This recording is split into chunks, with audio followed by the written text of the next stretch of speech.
In this video, we will continue our discussion of the forces shaping terrestrial planets.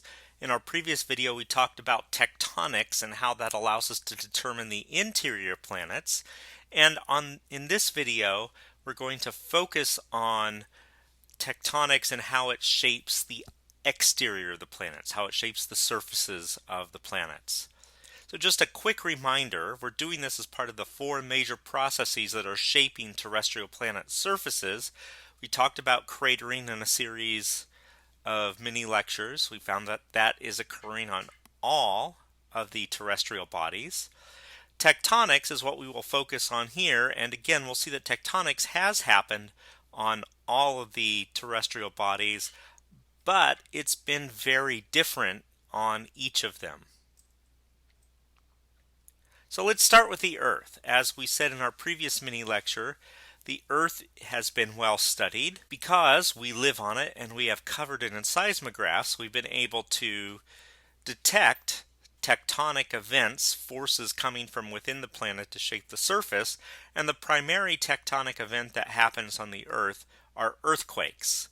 This is a map and it shows all of the earthquakes that have happened since 1898 up through about 2010 or so as green dots. Bigger green dots are bigger earthquakes.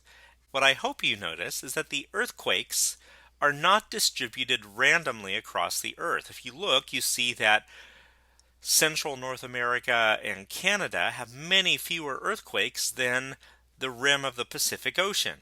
This is telling us something crucial about earthquakes and the forces that cause them. Now, as you hopefully have learned in previous science classes, or if you've even just ever looked at a map, you should notice that the continents seem to be able to fit together like a jigsaw puzzle, especially South America and Africa. The east coast of South America and the west coast of Africa look extraordinarily similar. And likewise, if you carefully piece together, you can put Arabia and India and Antarctica and Australia and New Guinea and stick them all into one big lump. So this led many people over history to suggest that the continents had once been joined together and then somehow broke apart. And the last person to suggest this, and the one we remember for suggesting it because he had other evidence than just the shapes of coastlines, was Alfred Wegener, a German scientist who in 1912 suggested that the continents drift around. His evidence for this continental drift, beyond just the shapes of various shorelines, included things such as types of rocks on different continents. For example, the east coast of South America and the west coast of Africa have mountain ranges that join up together. So not only do the coasts join, but the mountain ranges align. There are specific types of fossils that occur on both Africa and South America in regions that would have been joined together in this continental drift. There are coal beds in North America and Europe that are basically match up with each other and have very similar compositions and very similar times of formation. And so this was evidence that at one time the continents truly were joined together. Today, we call this idea that the continents move plate tectonics. It's because the Earth's surface is broken up into several large plates, several sections, and that is driven about by forces from within the Earth. And mainly what goes on is that these plates, which consist of the rocky crust of the Earth, are floating on this sort of silly putty-like mantle that is denser than the Earth's crust, so they float, the crustal plates float like ice cubes, and then as the mantle moves around, as liquids tend to do, they push the crust around. There are two primary types of plates in the Earth's crust. The first one is known as continental plates. That's where we live. The continents are on continental plates, and these tend to be lighter rocks. Aluminum, which is a fairly lightweight metal. Granite, which, although you think of granite as heavy, it's relatively light as far as rocks go. And so the continental crust are just collections of these lighter rocks, and so they tend to ride up a little higher than the ocean crust, the oceanic crust, which is made out of basalt, which is solidified lava, and basalts tend to be denser than granite and the crustal rocks. Therefore, the ocean sits a little lower than the crust does.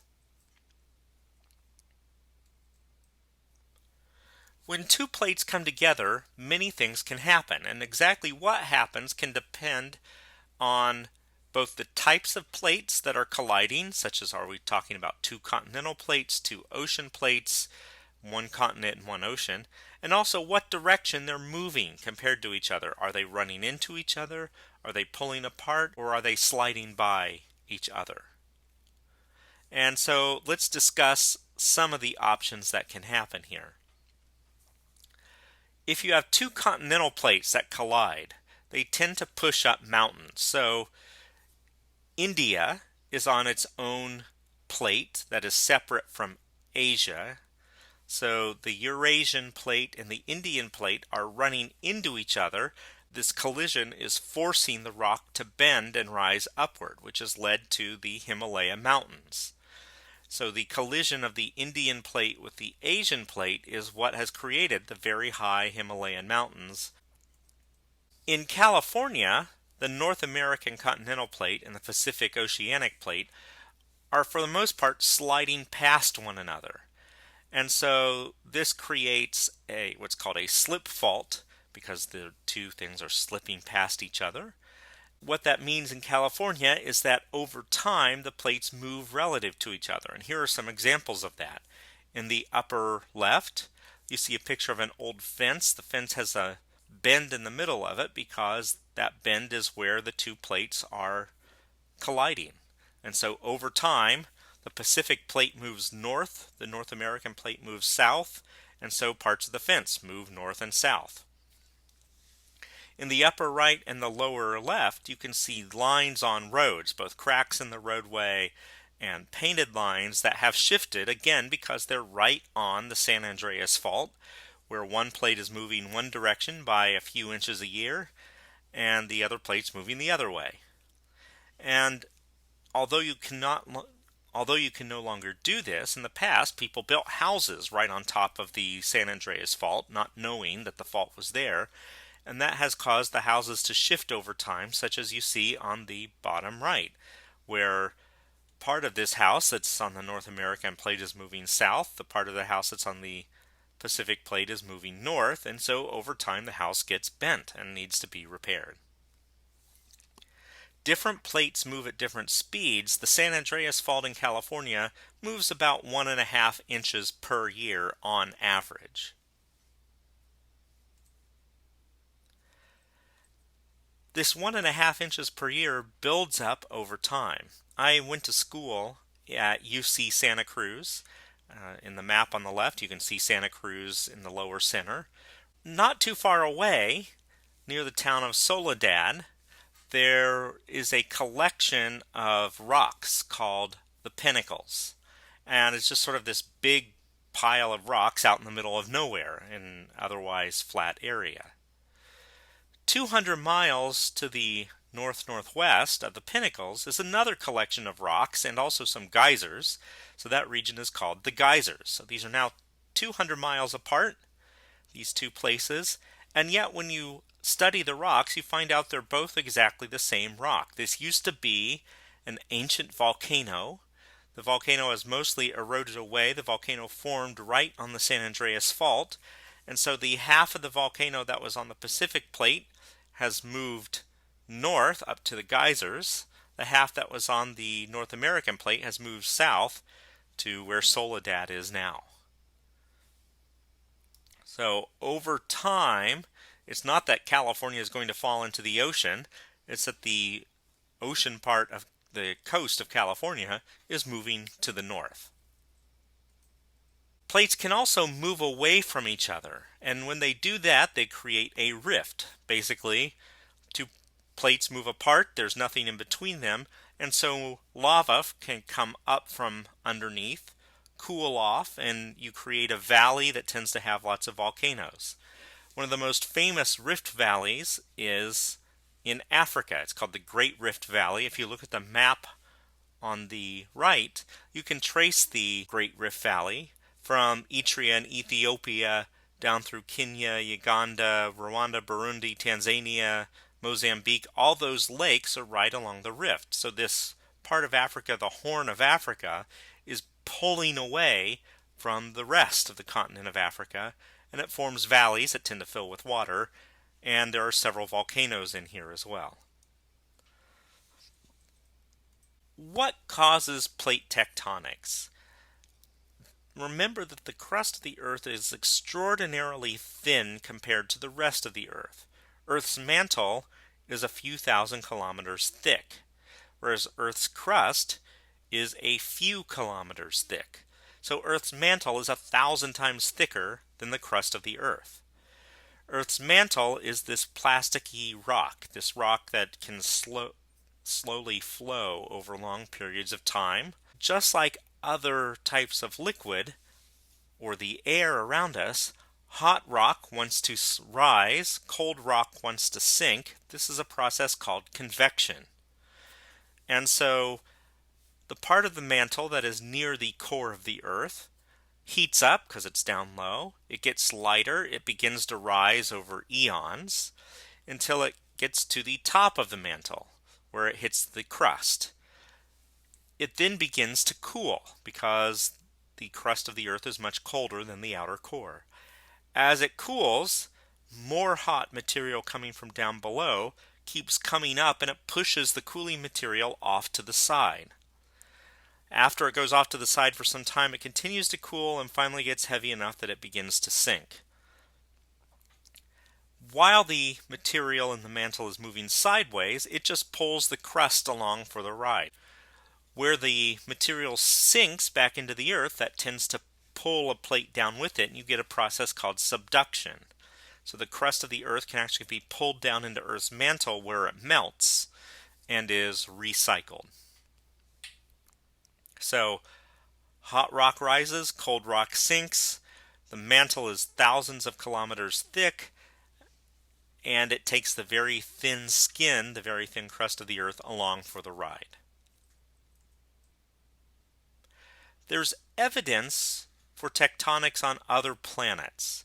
Let's start with the Moon and Mercury. The Moon and the Mercury are mostly shaped by cratering. But if we look at Mercury, here's a picture of Mercury on the left. The red arrows are pointing out a feature called a scarp. A scarp just means that the rock on one side, in this case above, is higher than the rock on the other side, below on the picture. And you see a couple of scarps here, one pointed out by the arrows, another one perpendicular to it near the middle. And these scarps are very common on Mercury. And as we'll talk about briefly, they are caused by tectonic activity. The Moon has similar structures. It has some scarps. It also has long, thin valleys called grabens. And on the right is a picture of one of the largest lunar grabens. And these are places where the crust of the Moon and the crust of Mercury have sunk compared to the surrounding land. Why does this happen? It's because Mercury and the Moon, they were once much hotter on their interiors than they are today. They're small planets, small objects compared to the Earth, so they're cooling off faster than the Earth. And as they cool, they shrink. Colder metal shrinks, hotter metal expands. So as the interior of the planets cools, it shrinks, which means that the outer skin wrinkles. On the left are pictures of some old apples, and the reason that the skin is wrinkled is because the meat of the apple inside has dried out.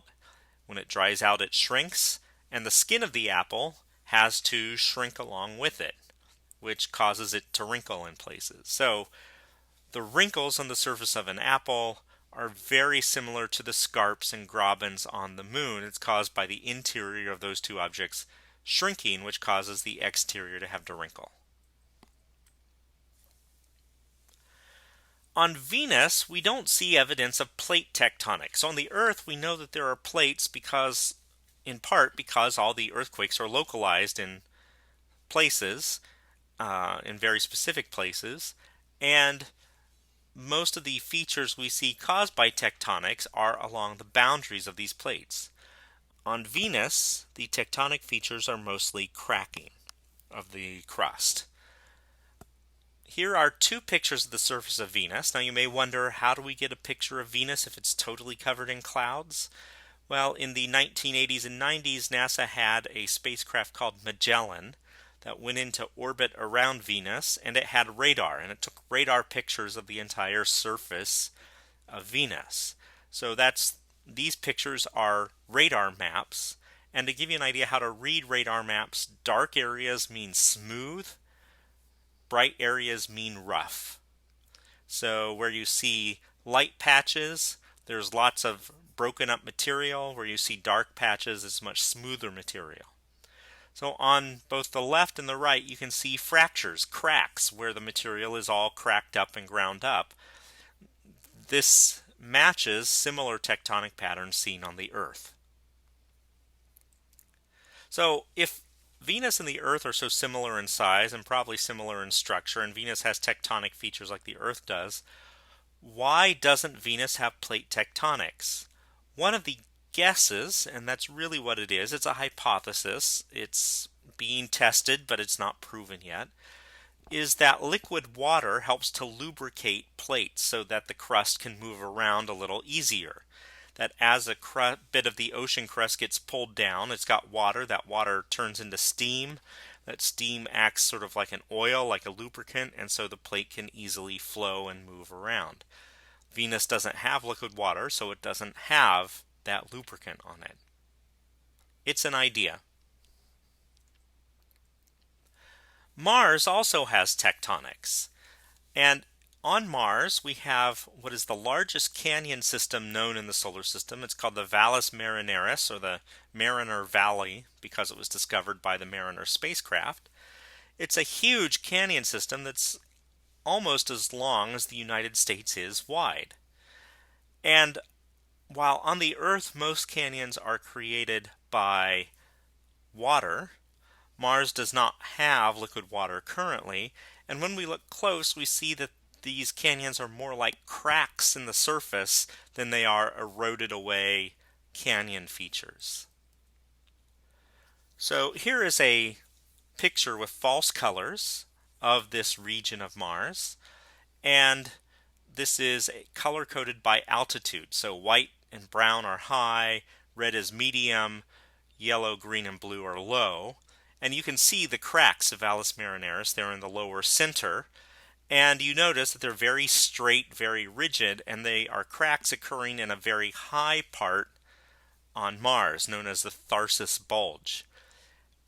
Scientists' best explanation for what happened here is that the Tharsis Bulge was the site of convection in the mantle on Mars, but Mars's crust was too thick to allow the mantle material to completely break it apart, and so instead it just lifted this region up, which cracked the surface as it did so.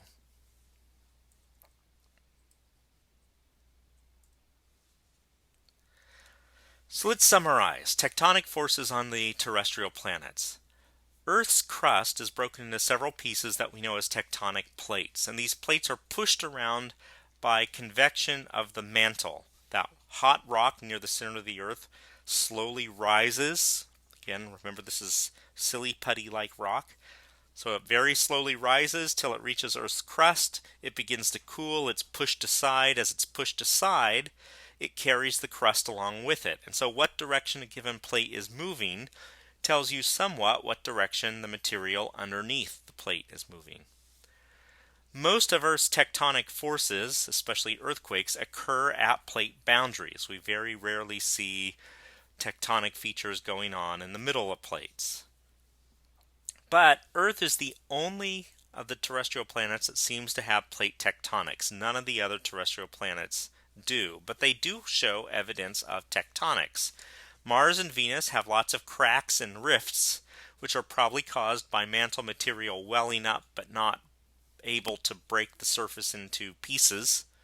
And so as that rock is lifted up by material from underneath, it cracks. Mercury and the Moon have cliffs called scarps and grabens, and these are created by the interior of those smaller worlds cooling off and shrinking, meaning that the crust has to wrinkle to stay attached to the shrinking interior.